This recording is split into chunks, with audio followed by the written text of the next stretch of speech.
This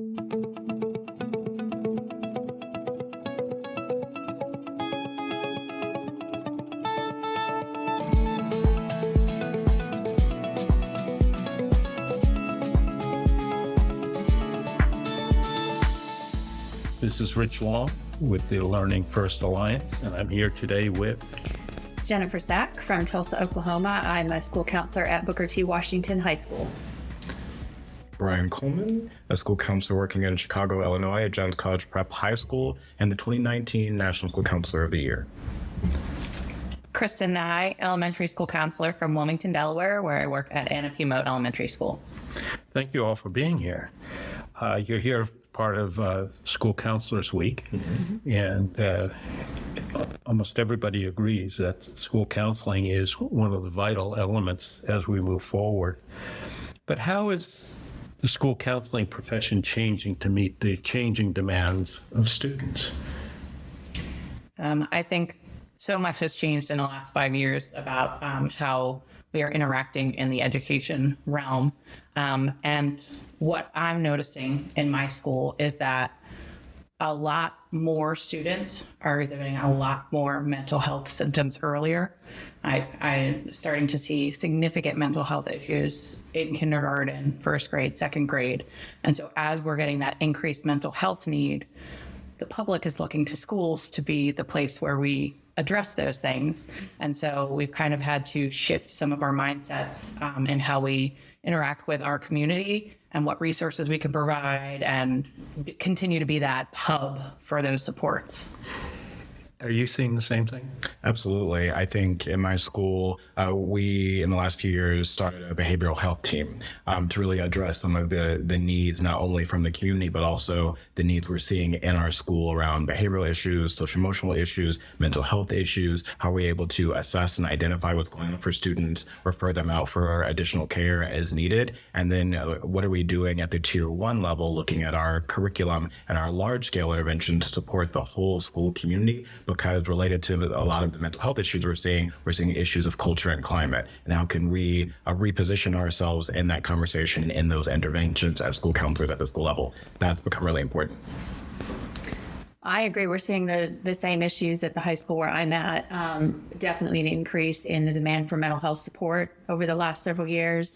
Also, as at younger and younger ages, as Kristen referred to, and just that a lot of us are receiving more like trauma-informed counseling support. As counselors, a lot more of our professional development is centered around that trauma-informed philosophy to be knowledgeable about the kinds of trauma and situations that our kids are coming into school with and how that's playing out in school, whether that's how it affects their academics or their behavior or their social interaction. And just learning that we as counselors are definitely having to be a lot more responsive to those needs with our students.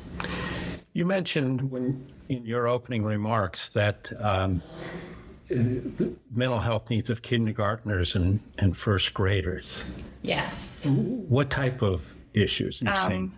And the interesting thing about mental health issues at kindergarten, first grade is it's hard to parse out what the true underlying issue is. We see a lot of behaviors and deficits in social interactions that can look like multiple different kinds of mental health concerns. So for us, it's trying to figure out what is the root of all of the concerns and behaviors and deficits, and then what supports can we put in place to then target those root causes, which is very difficult when it is a student who is 5 or 6 and struggling. I'm wondering, how do you do that diagnostic work when you know you don't have enough time to do a really full workup?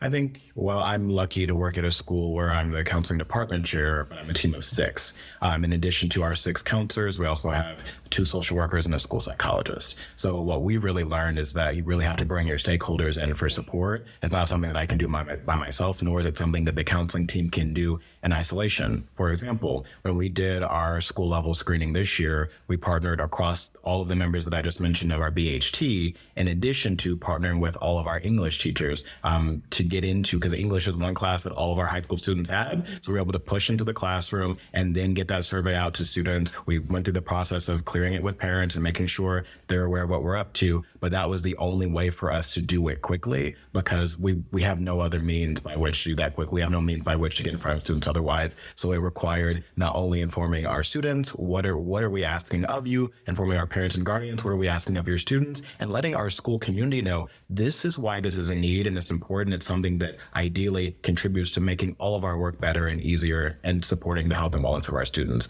But it required a multi-pronged, multi-tiered approach that couldn't be done in isolation and the school counseling team alone.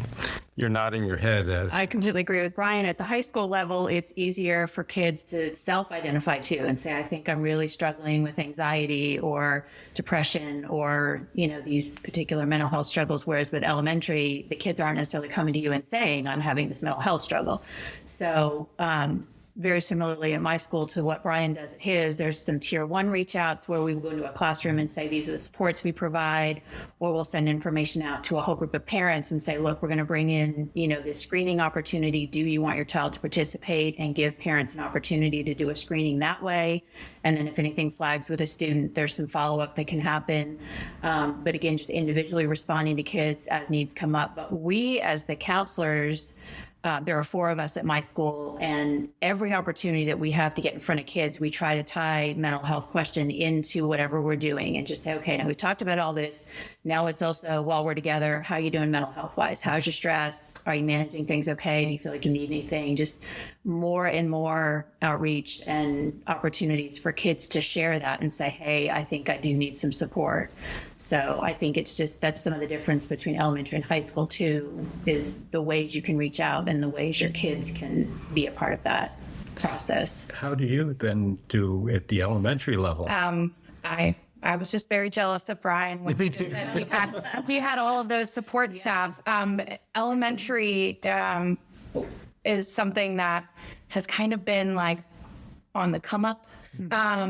So like in Delaware, we recently passed legislation to mandate the ASCA recommended 250 to 1 in all elementary schools. And then in addition, another bill for middle schools to do the same thing, because we know that there is this need.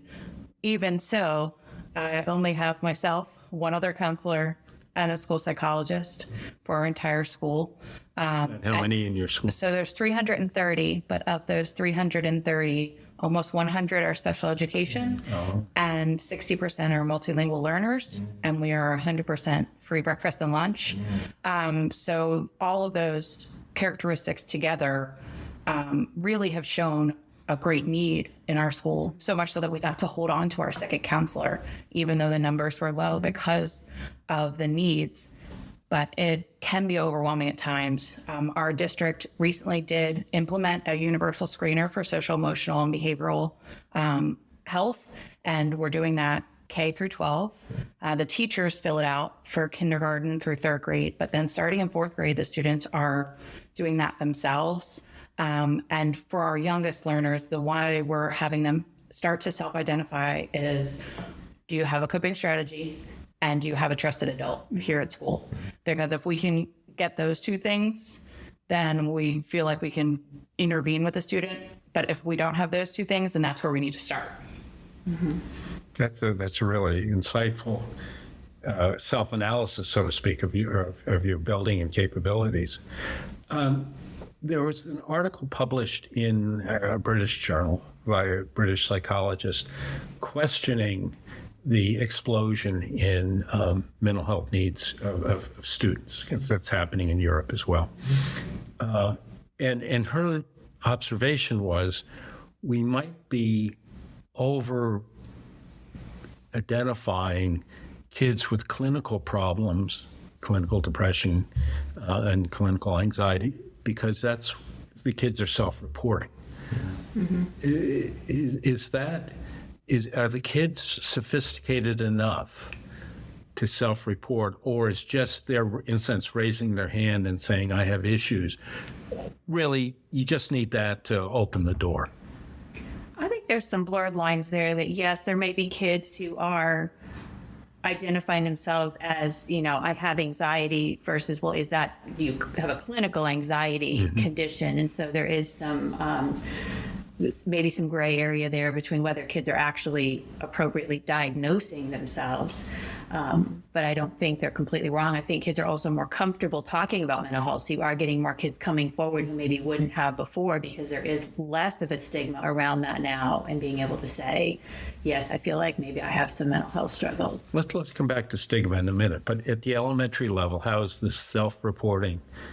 It has been an eye-opener. Last year, we had our teachers all do the survey for all of our kids, and this year was our first year bringing in 4th and 5th graders doing their own self-report. And what we found is a lot of our students are really internalizers.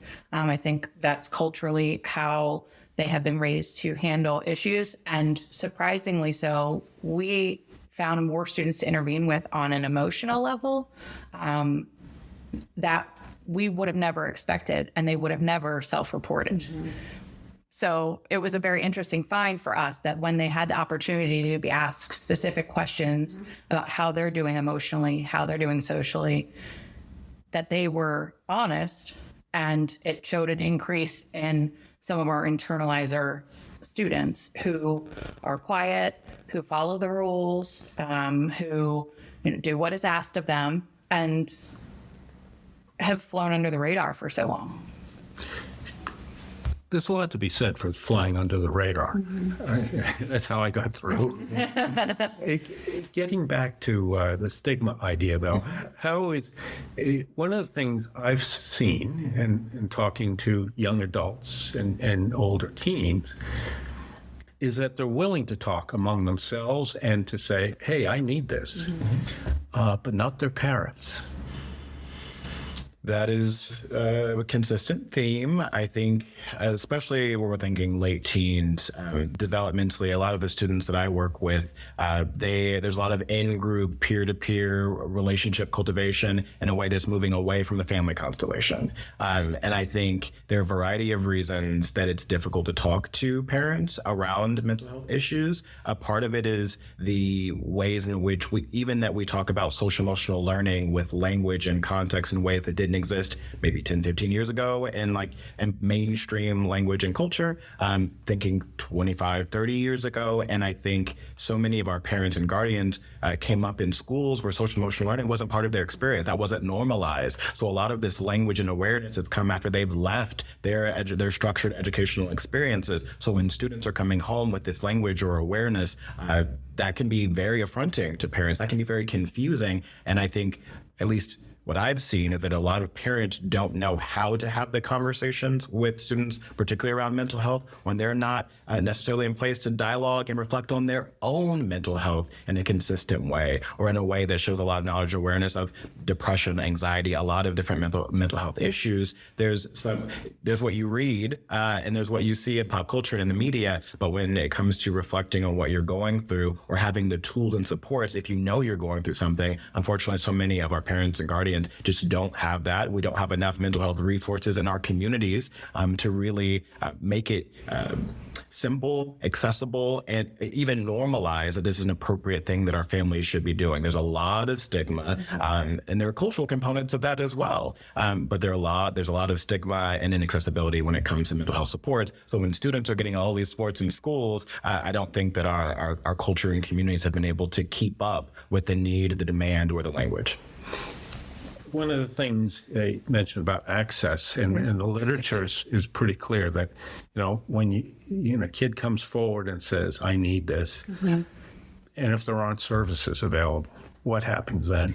Well, back to the point about kids talking to their families too, I think so much of it is that angst of what's my family's reaction going to be. They're either, I'm afraid my parents are going to overreact or underreact, not be supportive, whatever. They don't want to worry their kids. We've had conversation ourselves around, are we pathologizing adolescence? Is some of this just normal adolescence angst that isn't necessarily a clinical condition, but I think, we do need to give kids that avenue to try to connect them with resources. At our school, we do have 2 embedded therapists that are kind of our first go-to to connect kids with counseling services. Parents are brought into that conversation, typically very supportive of that, very willing to allow their kids to have that support. But again, like you said, access beyond that is difficult to find, or it takes kids months to get into a therapist. And meanwhile, they're kind of left struggling.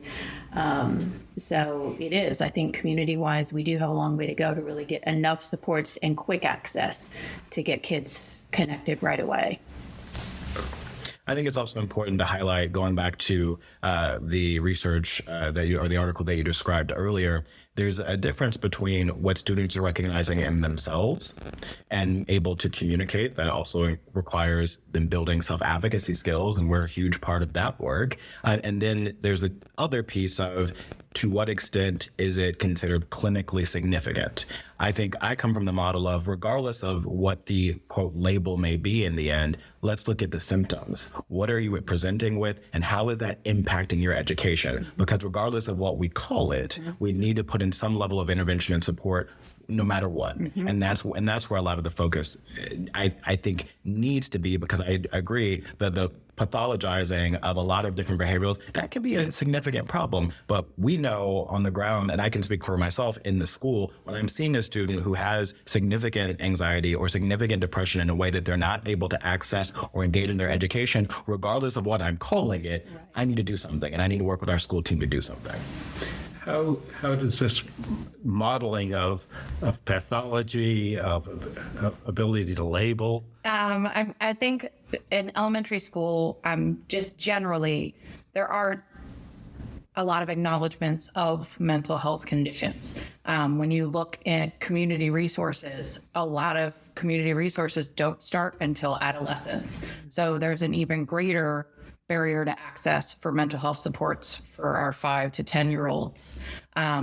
On top of, for my population specifically, therapists who speak their native language, so that they can communicate with the families and the child in their native language. So for us, our barriers aren't necessarily what are we calling it, it's who can help us. Because we probably won't get a clinical term when they're in elementary school, but we know there are symptoms, and we know we need to do something to help. And so it's been interesting. You need large systemic changes in healthcare and mental health care to really get at the access issue. And especially for our youngest learners, the stigma of the pathology and the clinical diagnosis compounds with age. So they are only 5.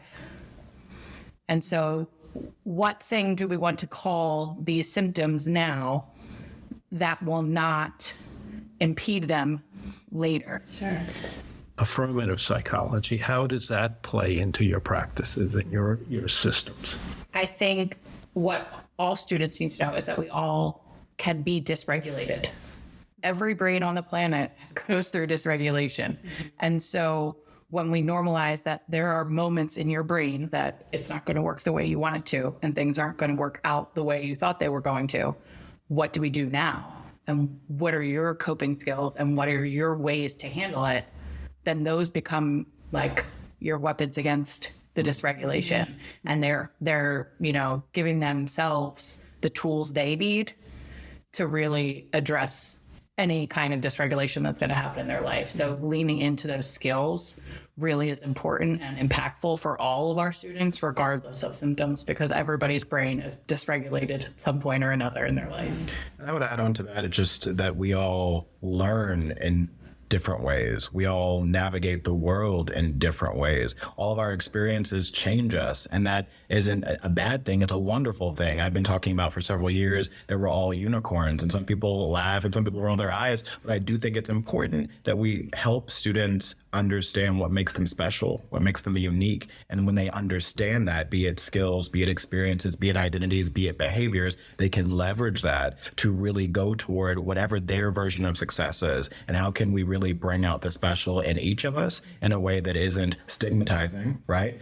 There's a lot of, there can be a peer-to-peer bullying, relational aggression that occurs. But I think that when we really pour into students that who you are and how you are is important and meaningful and has value, I think that goes a long way to when there are issues or concerns, because bluntly, we all have issues. We all have problems, but that we can normalize that exists, as well as all of the tools and strengths and ideally coping mechanisms that will help all of us navigate through whatever life brings our way. I think that's important.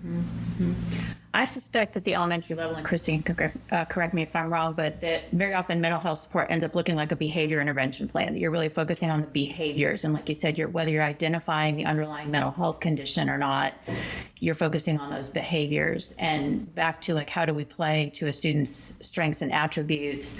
I know for us, like when we sit down with a student and I write a success plan, that's the focus of it. It's on let's focus on your strengths. What are you good at? What do you do well? What do you lean on when you are struggling? Let's focus on those things and try to teach those as the skills you're going to rely on when things are not going well or you're dysregulated or you're falling apart. Let's come back to that and remember, who were your go-to people, or what were the things that you remember you're good at, or what are the things that help to calm you or get you back on track, and keeping that focus on letting the kid identify, but also I'll have the parents identify. What do you think your child's strengths are? What do you see them being good at? So that the whole conversation doesn't just become around where you're falling apart or falling short or where it's going wrong or where it's hard. It's just you're trying to find those things that can help you get back on track or lean into.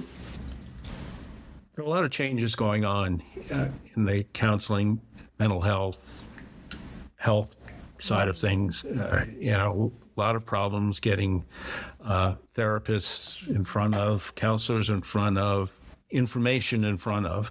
In some communities or telehealth, have been adopting telehealth. Is that type of change going on in your schools, or is something else? It for sure was in ours. And when we came back to in-person school after being out of school for COVID, we found that a lot of kids had started receiving their therapeutic services through Zoom or phone conversation instead of in person. And so it really blurred the lines now between those services happening and the school day. And it was like, okay, well then why can't I just schedule an appointment for the middle of the school day? And so we got kind of caught on our heels about, well, wait a minute, how many kids are getting these services during our school day that we don't know about? And how is this all being arranged and scheduled? Are parents aware that kids have appointments during the school day? Are therapists aware that they're meeting with a kid who's at school? Where are these meetings taking place? There was a lot for us logistically that we were like, wait a minute. And there was really no playbook in place to say these are the rules or the guidelines around it. And we had been advised from some therapists that, no, those have to be scheduled with parents. So yes, these parents know the kids are receiving these services. And then it was, well, no, if the child's over 14, they can just schedule with their therapist. So with high schoolers, we have kids that are scheduling on their own. But for us, the other thing became about where are these appointments taking place? And there's got to be some communication, I think, between the provider and the school if you're going to schedule something during the school day, so that there's some protection around the environment in which that appointment takes place. Because I literally had a kid tell me they were meeting with their therapist, and I said, okay, well, where are you? I just step outside in the hall from my classroom, and I was blown away. I thought, the confidentiality, like anybody who's walking by can hear your conversation. They can hear what your therapist is saying to you. And it introduced all those variables that we were like, wait a minute, we've got to have a better plan around this so that we can provide space for students to have those appointments, but also so that somebody can check on the kid before they go back to class. Like, are they okay? Those therapy appointments may be very good for a kid in the middle of a school day, very supportive, very centering and grounding and helpful. Or it could be a session that does leave a kid upset or needing, some additional support. And so we really felt kind of exposed finding out that we had those appointments happening during the school day that we didn't really know about. So we had to get a little bit more proactive about communicating to both parents and students, but also trying to get word out to providers in our community that we support this and we want these kids to have these services. But if you're going to have it during the school day, we kind of need a heads up. We just need to know that our kids are getting these. And it introduced the layer too of therapists being approved to come into our school building. Because if you're coming into a school in person, you've got to be vetted by that district and be approved to come in and interact with students during the school day and be a provider. Well, just because the session is happening over Zoom or the phone, you are still coming into my school and interacting with my students. And I feel like my district needs to be aware of that to be able to say, yes, this is an approved provider to be coming into our school. So it really blurred the lines having all of these virtual appointments now. And there's definitely, I don't see it as something that's going to go away. I think it's here to stay. And I think it's going to be something that schools and community providers are going to have a better system of communication around. Yeah, I agree. I feel that the need and the technology are moving at a pace that policy has not been able to keep up with. When you spoke about the district perspective and policy, that's been, I work in one of the largest school districts in the country. And we have a pretty structured vetting process for having any outside supports in schools. And whether or not they're virtual, they're still in schools. So though there's a significant need, I feel like a lot of students benefit from this type of support and resource. We're currently in a position, at least at my school, where we're a school of 1,900 students across 2 buildings. We don't have spaces where students can take these appointments unless their counselor is in a position to supervise, because they need to be supervised. And then what does that mean for the relationship with that provider and the work being done in that relationship? It's blurred the lines in a way that we're actually erring on the side of, you have to go offsite if this is a tool or support that you have. Luckily, my school is located in downtown Chicago with a lot of shops and coffee shops and spots around, but that students have to leave school in order to receive this care when we're also part of the process of getting them connected to this care. It doesn't make a lot of sense. And I think there's a lot of reflection and policy that's still needed, because if I were a student and a family, I'd be extremely confused. You've suggested that my student needs a level of care that then when we connect my child to that care, you can help support my child at school, right? And I come from the place of, and I've said this to students and families, if I did this for you, I'm not in a position to do this for everyone else that would need this support. Exactly. So that is a big reason why we cannot make exceptions here. And we definitely need more policy and reflection on healthier, more efficient ways for students to receive this support during the day. Yeah, logistically, for sure. The number of rooms and spaces you have available, it's like we have to be involved in the scheduling process, because if 20 kids have an appointment at the same time, we can't facilitate that. And then of the 20, who gets it? Who gets to have the 2 o'clock appointment? Not a great position to be in as a school. Interestingly, this isn't as big of an issue at the elementary level because doing any kind of telecounseling with a 5, 6, or 7-year-old, as somebody who tried to do it unsuccessfully during the pandemic, was extremely, extremely hard. But what we're finding is that when we are calling for crisis services, when a student is in imminent harm to themselves or others, and we're asking for crisis assessments, that they're so understaffed with clinicians that instead of that person coming out to our school, they want to conduct it via Zoom. And if the parent agrees, then we can set it up, but then we have to be in the room because they are minors and they are in our cares and they are in crisis. So while that assessment is taking place, we are in the room, which causes a lot of concern. Parents get frustrated with the information that we find out during those assessments. They don't realize how deep some of those assessment questions are going to get when they gave the permission, an hour and a half beforehand. They're also very, very lengthy. So it's something that we've been finding, like if we know we're going to be doing a crisis assessment over Zoom, that is somebody's morning or somebody's afternoon. And so then we are not available for any other students. So that has been a real struggle for us because we need the crisis intervention. We need the crisis assessments, but there are only 4 people in our county right now that are doing them. And so because of that, more than not, they want to try and push you to Zoom because they can get more done because they're not traveling. So that's their first go-to. And parents seem supportive of Zoom because it's something now that they understand. So we're finding ourselves more and more in these situations where we're kind of stuck in a awkward position having to supervise their mental health assessments. Well, I want to thank the 3 of you for taking this time. I mean, I'm left with the feeling that you all and your colleagues are faced with enormous challenges that need to be met by the wider community. But at the same time, if somebody is going to help them, clearly you and your colleagues are the right people for the job. Thank you. Thank you. Thanks for having us.